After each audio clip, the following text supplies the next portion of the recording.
Hello, Mr. Vaughn. We just finished recording 2 sessions in which we played 3 games. Now I'm going to walk you through some of the redstone associated with these games. A redstone wire is this. What you can do with it is place it down on the ground, and you can send a redstone signal through it, kind of like electrical wire. These here are repeaters. They can be used to extend the length of a signal. So a signal has a finite distance, and if it surpasses this distance, then it will fade away. So we can see this redstone signal is only going to here. And we can show this with lamps. So you see that right here, this lamp is on and these are off. A repeater can be used to strengthen the signal and send it further. A repeater can also be used to set delay. So this one's currently on the longest delay, 4 ticks, that's that. And that means that the time between redstone being introduced and it outputting redstone is delayed.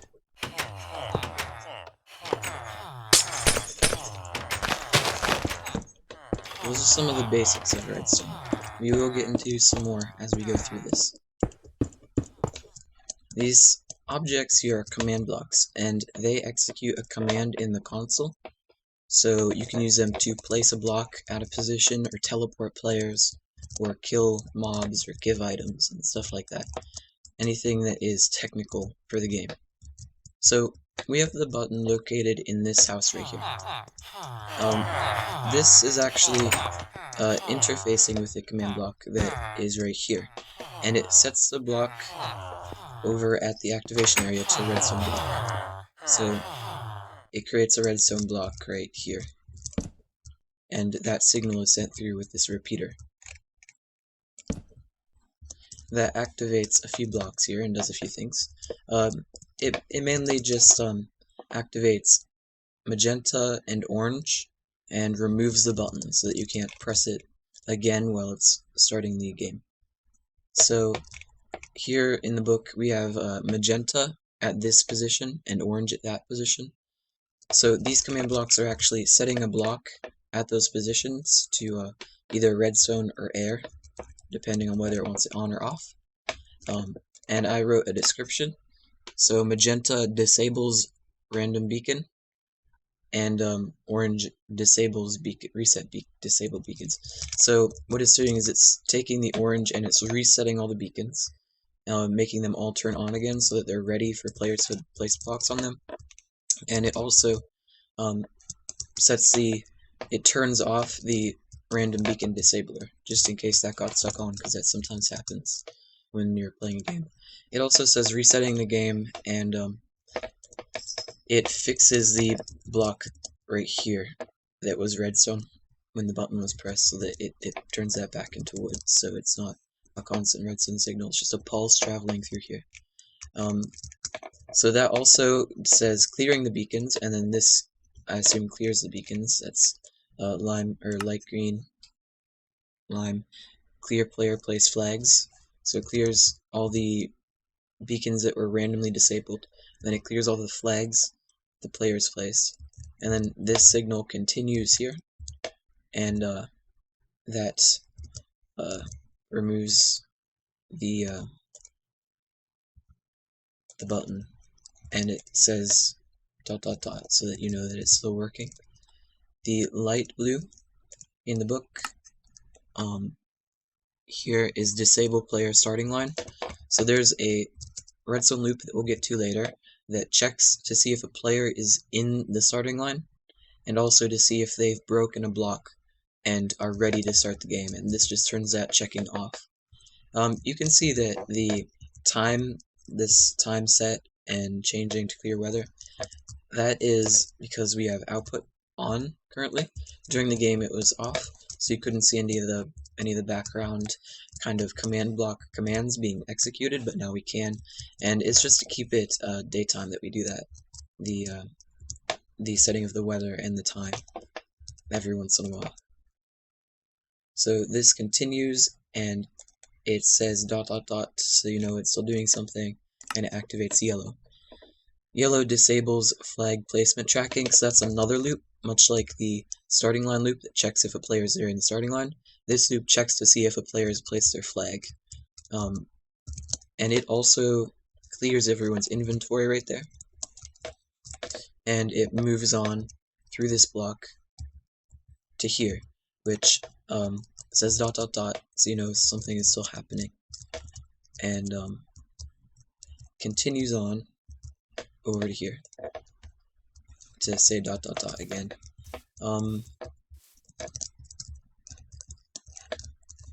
This pink block, okay, that's not activated. Then this loops back around and goes through this block into the redstone wire. And there's a little bit of a delay here to keep things working. It says counting the players, and then the signal comes here. So this is a new thing, a new redstone device. This is a redstone torch, and it inverts the signal. So if the signal up here on top of it is off, then this torch will be on, and it will output a signal of on. Whereas if this is turned on, the torch will turn off, and it'll output an off signal.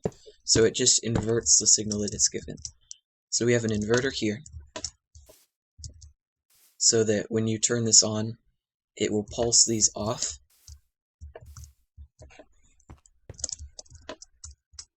And this resets the player test score. So, scores. This over here is a scoreboard. This one is the play scoreboard. And each player has their own individual score. So I have one, Kyle has one, Patrick has one, and Leaks1 has one. And we're all at 0 right now, but I could change them if I went scoreboard, and then objectives, and then I add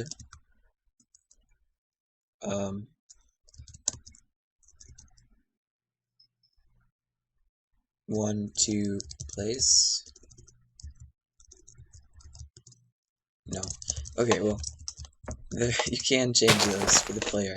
I think that's it's not objectives, it's players.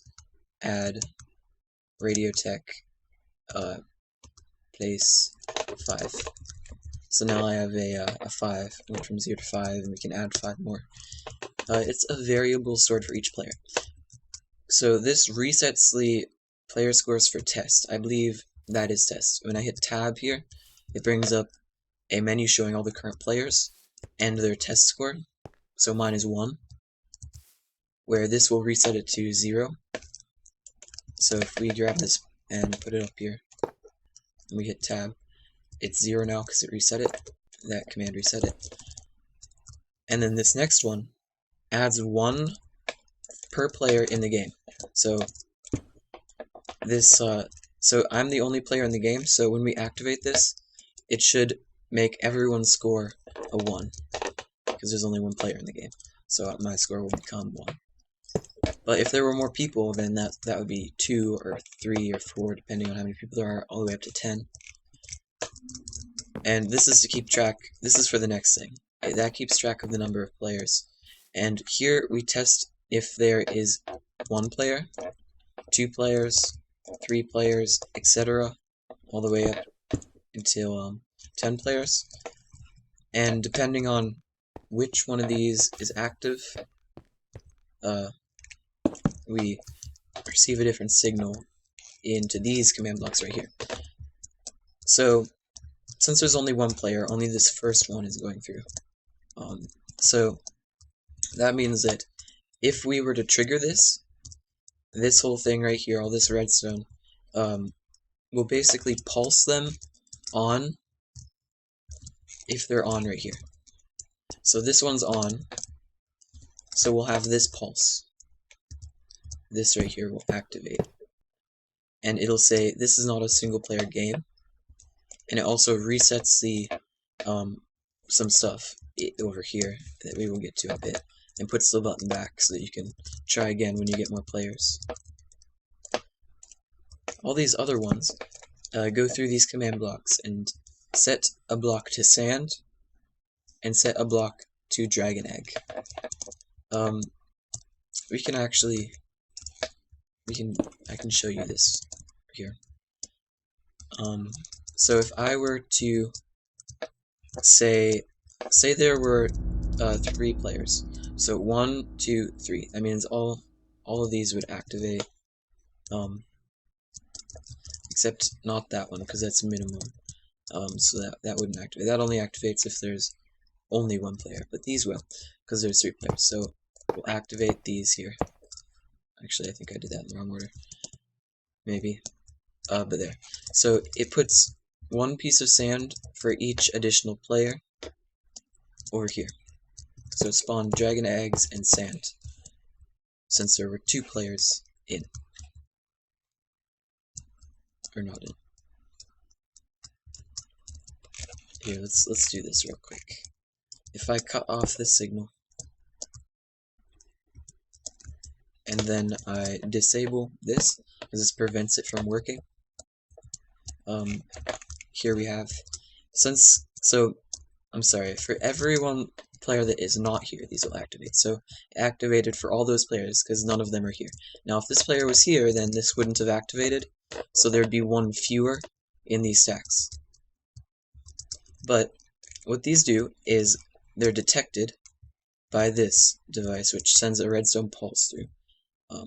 I will explain this in a second here, but it pulses this redstone every once in a while, and it knows that there's a sand here, and then deletes one of the beacons out in the field for each player that is missing.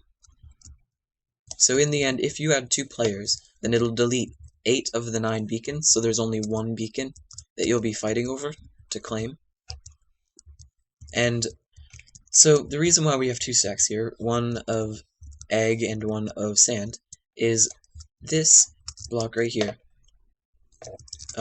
This will tell that there is at least one. If there's at least 1 player missing, then that will tell you what it's doing. But so the sand right here, it'll loop through. So one of these will be deleted, so it did 1 player. Another one will be deleted, it did 2 players. Another one will be deleted, it did another player. All the way until it's like this. Because the dragon eggs and the sand were the same height. Okay, so now it will delete this, and it'll delete this at the same time. And that'll allow this sand to pass a signal through. Because dragon eggs can't pass a signal through, but sand can. So it passes a signal through, and it activates all these, which basically start the immediate gameplay. They reset the scores. It says 16 scores, and it sets everyone to 0. These scores are mainly used for tracking whether the player has claimed a beacon or not, and whether they're a spectator or a player. Then it will accommodate for the editors, so those people that are not in game mode 2, it will set the scoreboard for them so that they're not counted in the game. So me, I'm currently in game mode 1, so I can fly, so it won't accept me into the game, because I'm flying right now, so it shouldn't. Then it says the game is ready, and it activates gray. So gray here is start the game, and we will go over to that loop in a second here. But so let me explain a few things that I kind of brushed over. These are item hoppers, and what they can do is, if you make them face another block, so this one is facing into here because it has that little thing facing towards it. If I were to put a block in here, it pushes the item into here because it's facing to that one. So if I just put a block in here, it pushes it in here. So using this concept, we have a bunch of these in a loop. So it pushes an item, a gold block, I believe. Yeah, gold block, through to each one. So it pushes it to here, to here, to here, to here, all the way through. And this thing detects that there is an item in there and sends a redstone pulse so that there's a looping pulse. That's how we do a loop. The reason why we have these furnaces on top is because it reduces lag. Because another function of hoppers is if you throw an item, they will pick it up. So we don't want it. It slows down the game having it always check to see if there's an item on top. But if you put a inventory, then it won't do that checking, so it speeds up the game. I think I covered everything here. Let's move on to the underground area of Redstone. This is the more complicated area. So all of this. I'm going to start with some of the ones that we've already gone over, like magenta, which is right here. This removes a beacon. Well, we said this to air, so it's not removing a beacon. But to remove a beacon, let me just explain this process. It activates this dispenser here, and it puts down one of these command blocks at random. Now, each one of these is a different command, one for each beacon to disable each beacon. So it will randomly pick one and then disable it. So it puts it here, and then it activates that, and then it deletes it. It sets that block to air again.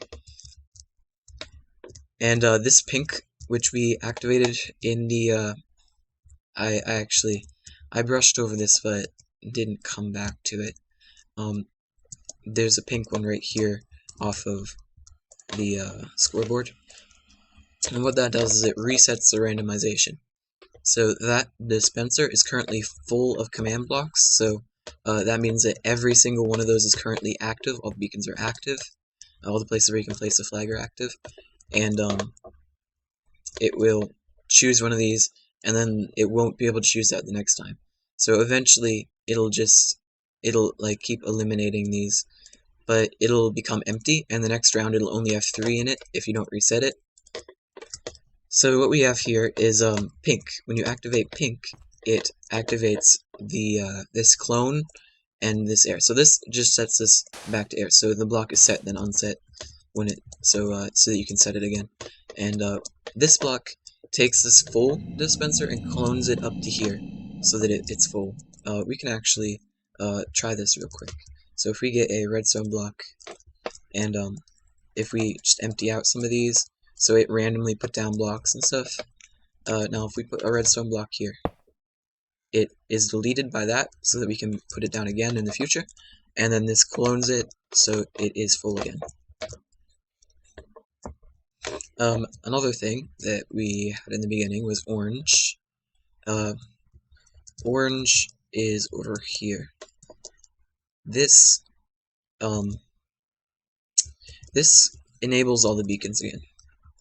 So when you put a redstone block here, it will move the player to load the world in this one. So it'll teleport a player out to the flag placing location. Then it will set that block to glass, so it'll activate it again. This right here actually does the opposite.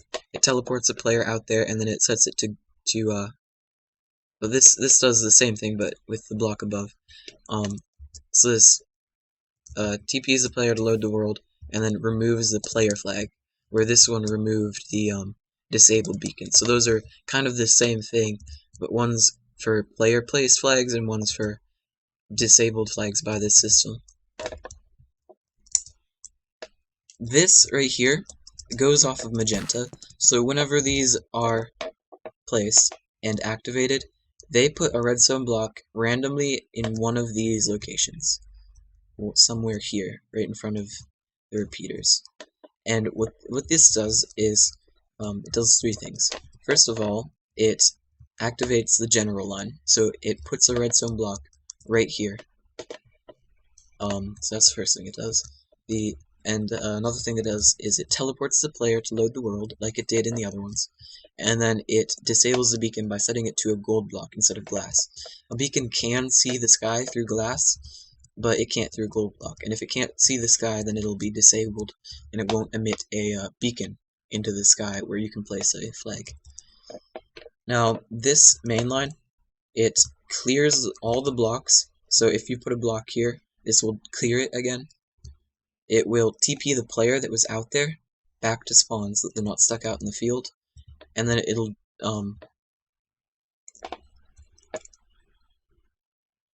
it will set this block right here to air. So it clears all those blocks out, and then it also clears this block out. Okay.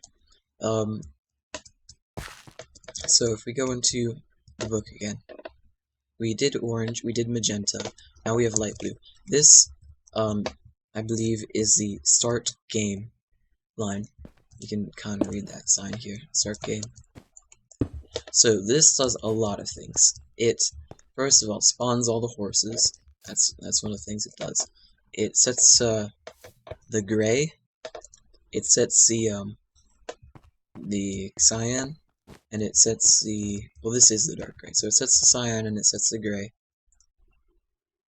and it sets the, this is gray. It also sets blue. So there, it does three things right off the bat. It sets light blue, cyan, and gray.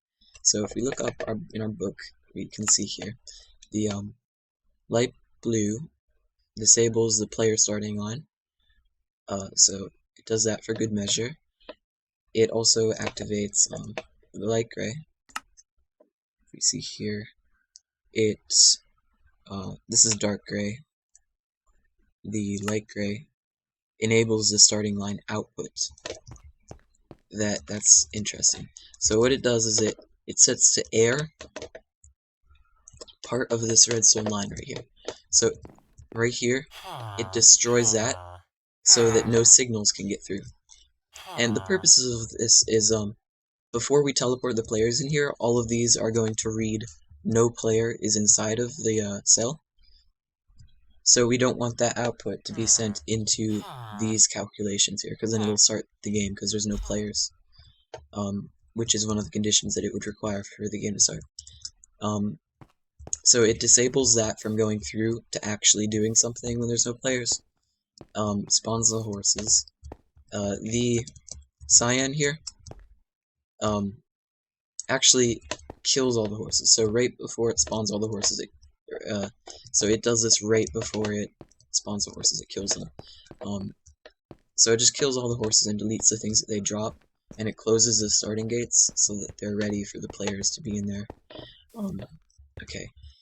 Then what this does right here, this is kind of an interesting system here. What we want to do is teleport each player into their own individual cell. This isn't the easiest thing to do. So what we do here is teleport the first player into the first spot, except we subtract 2000 in the Z direction. So you're actually right in the first cell, but 2000 blocks off in one direction.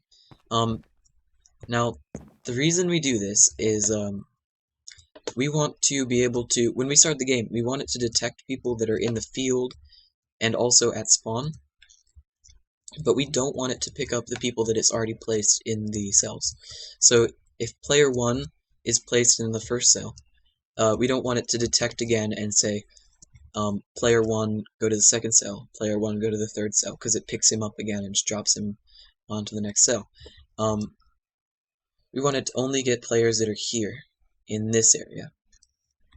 So we detect a player in this area, shoot them out in that direction, 2000 blocks, detect in this area again, and line them up out there. They're so far away, they're 2000 blocks away, so that it doesn't pick them up again, because it only picks up people within this area. But then right when it picks up all the people and puts them out there into their specified cells, it teleports them all relatively 2000, so it just moves them into the cells. That's a bit of a technical thing as far as just getting the players that we need to get. Yeah, so there it teleports the last player.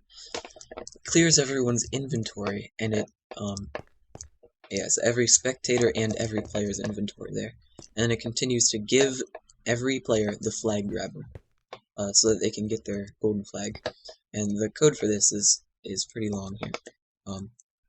We're enchanting it so that it instantly destroys the gold block, and we made it so it can only destroy gold block, and the name is flag grabber.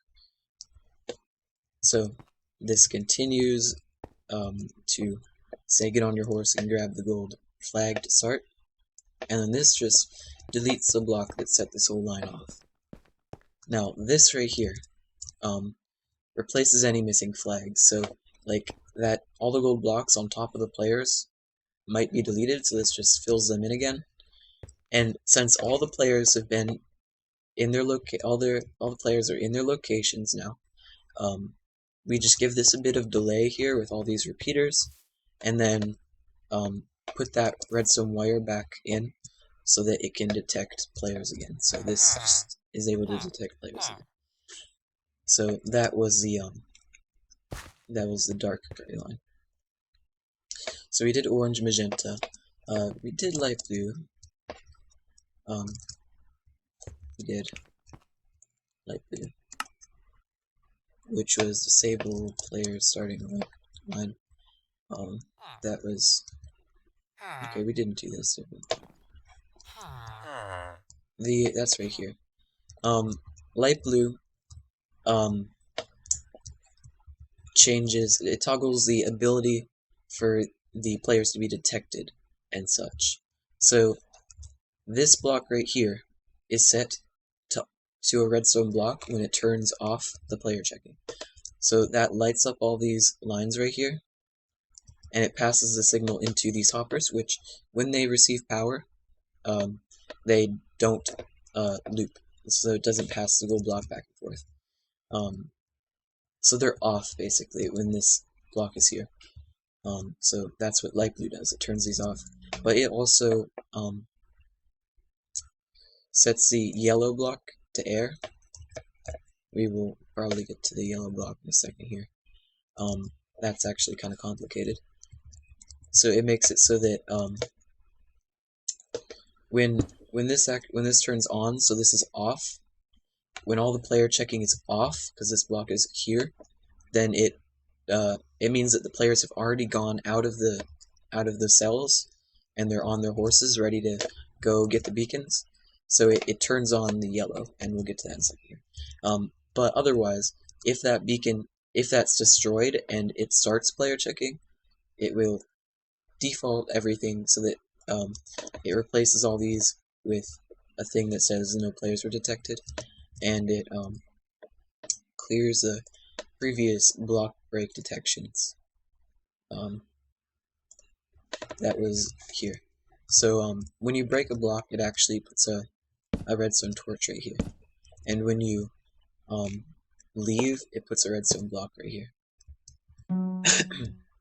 Here we hear we saw the notes play.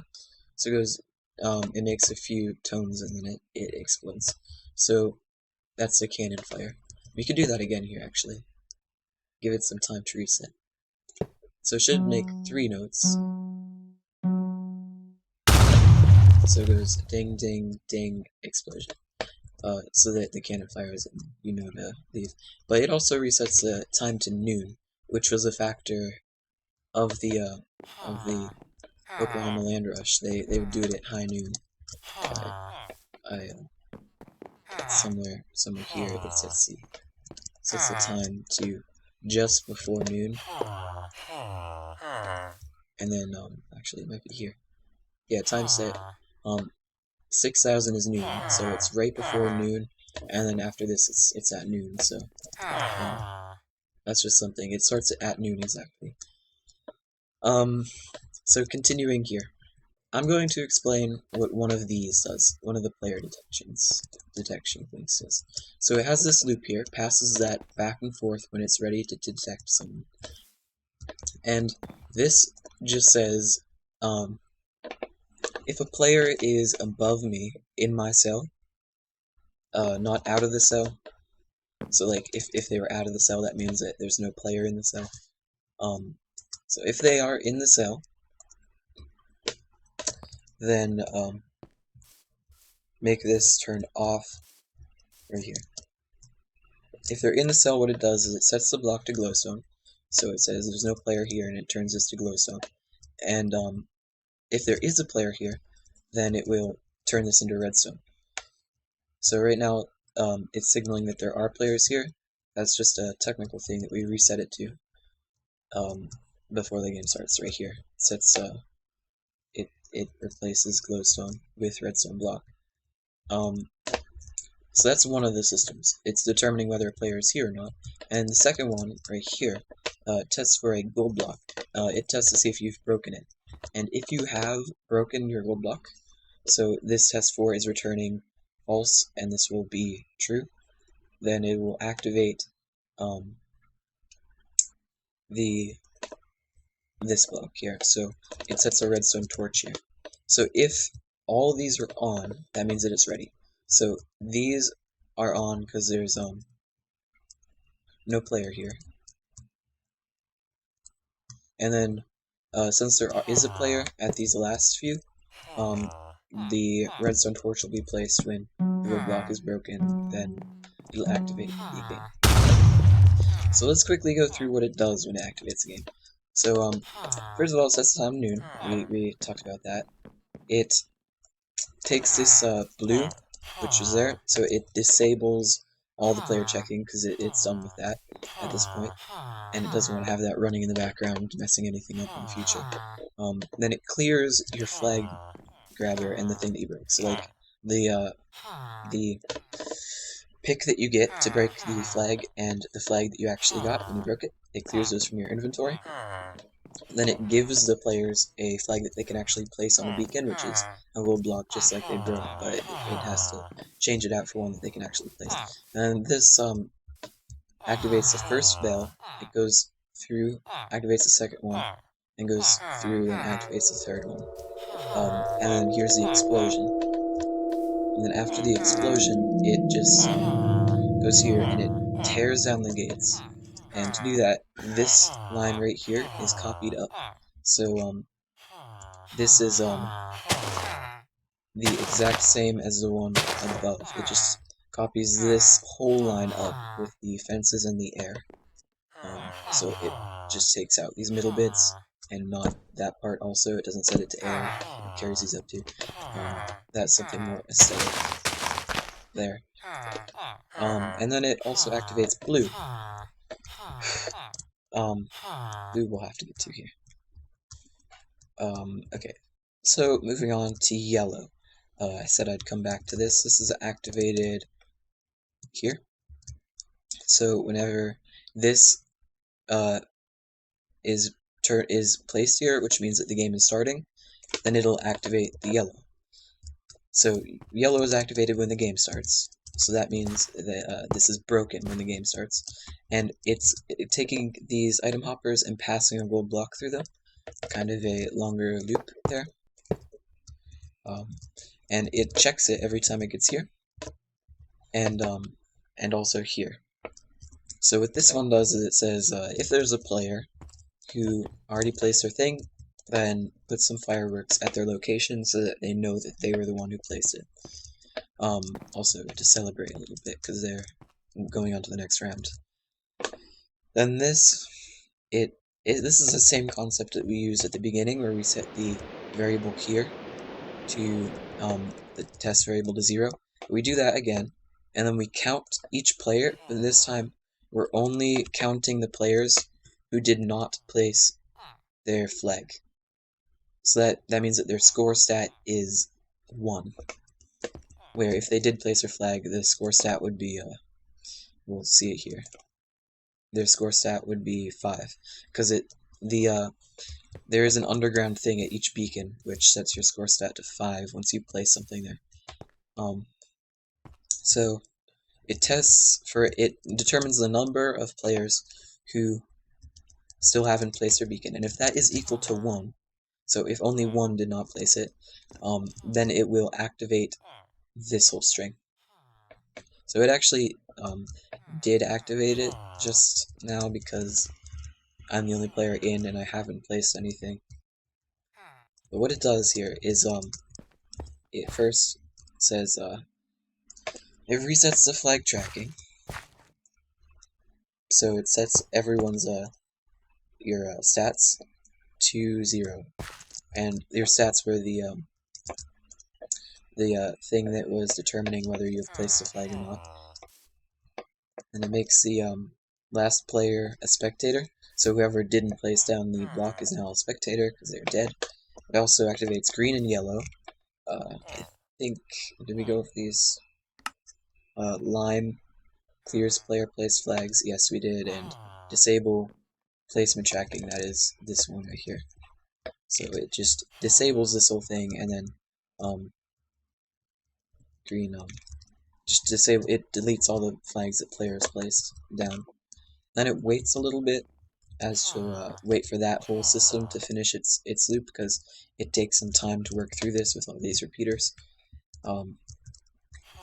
And it passes this redstone current onto purple, and that's deciding whether it should start the next round or not, but we'll get into that in a second. And it also does here prepare stats for the new player, so anyone who's still in the game have their stats set again, so spectators still have theirs at 10, but the people still in the game have theirs set to 1, so that they'll be noted if there's a flag left to get, and it teleports all the spectators up to the stands so that they're ready for the next game. So let's go to purple. Purple is determining whether or not the next game should be played, and this is kind of complicated because it predicts this based on when there are 3 players.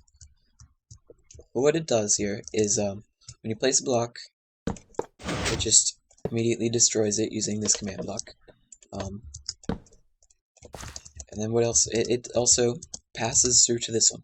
So it checks the last number of players. So if there were just 2 players this last round, then it would say end the game, because that means that there would only be 1 player heading into the next round.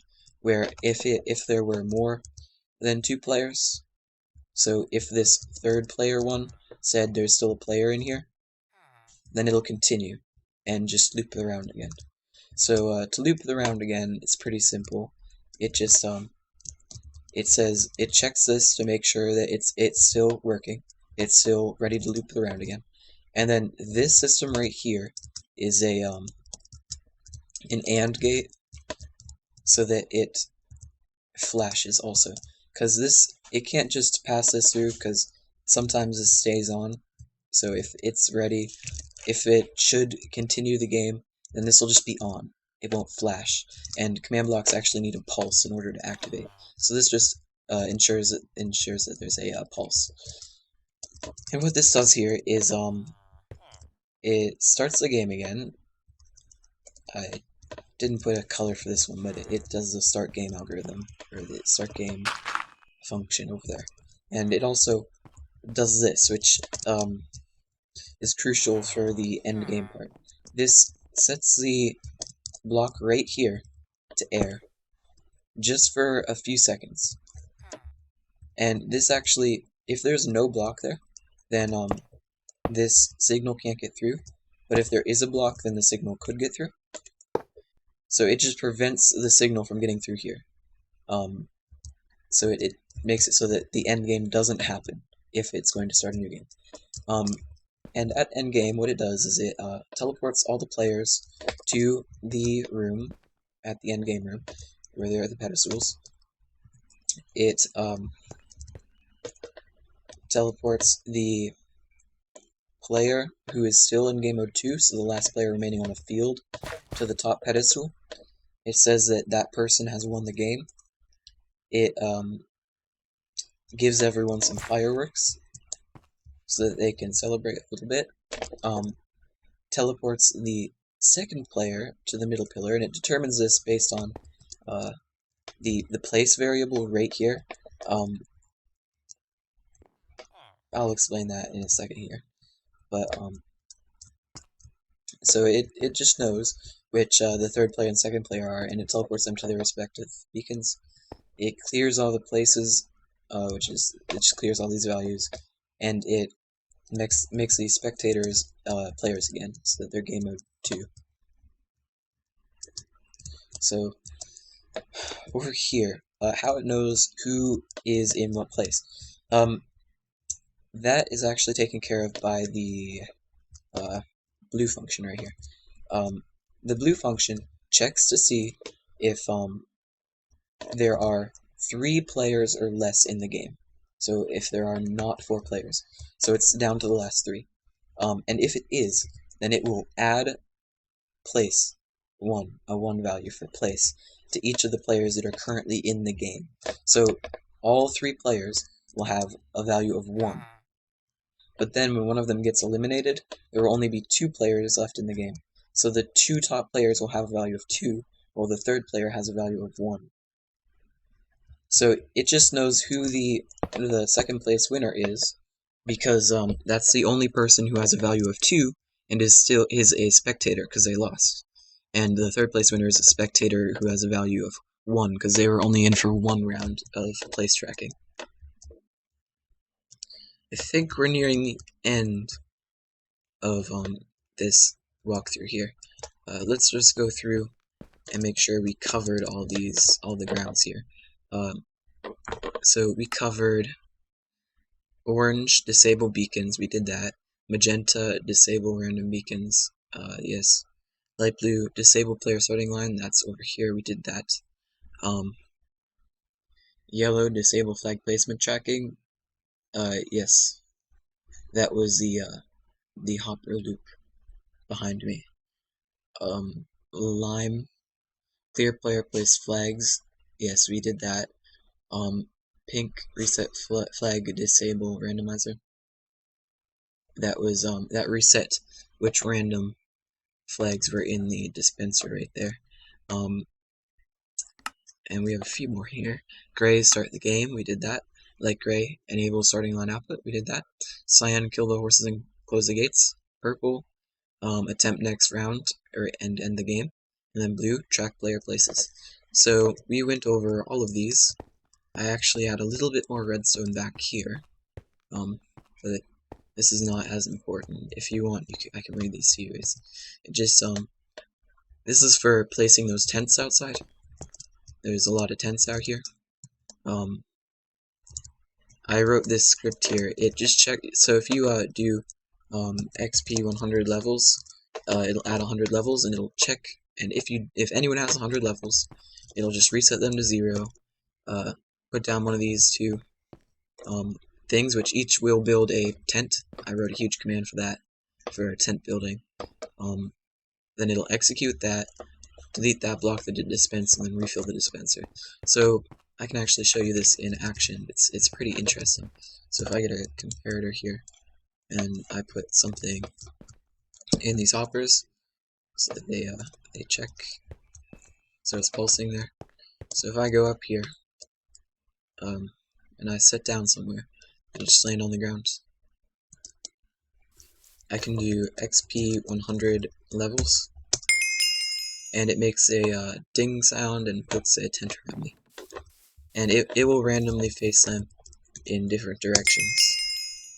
That's what the dispenser did. It dispensed a random block, either one way or the other.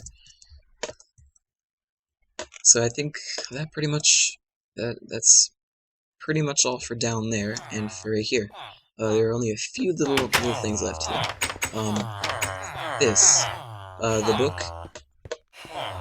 So underneath these pressure plates is a command block which just goes up here and sets this block right here to a redstone block.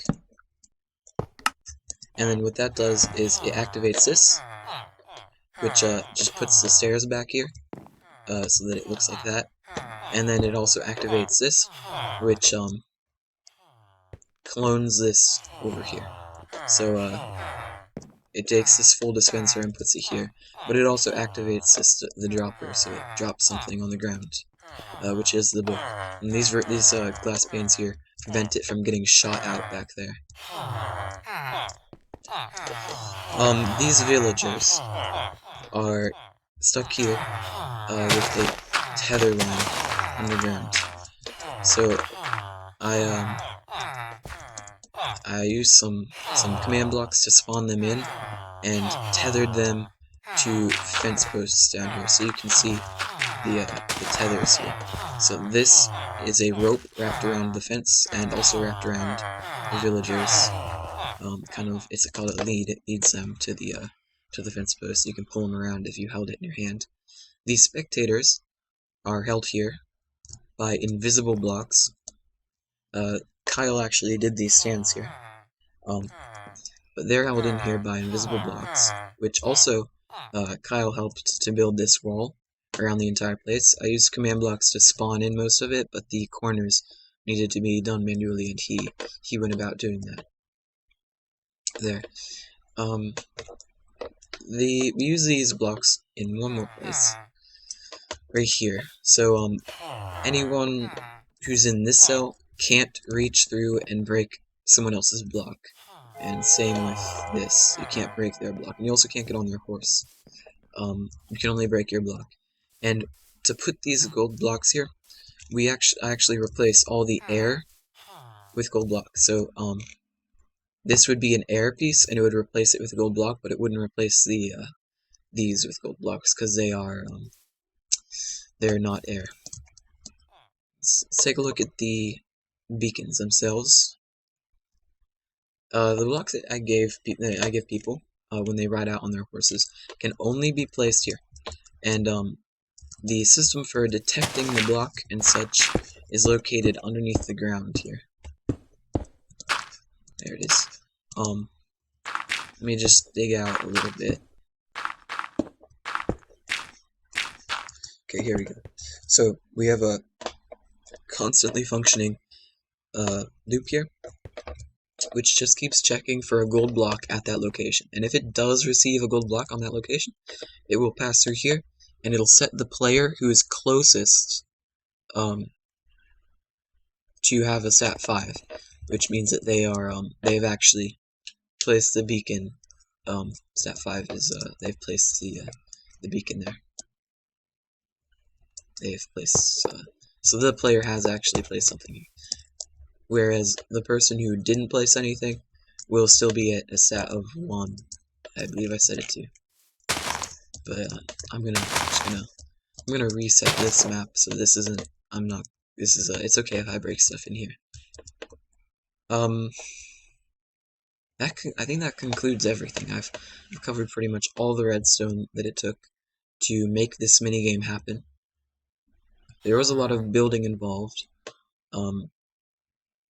I didn't cover some of the more small details, like you can't jump off these, and it plays music in this room in the code back there.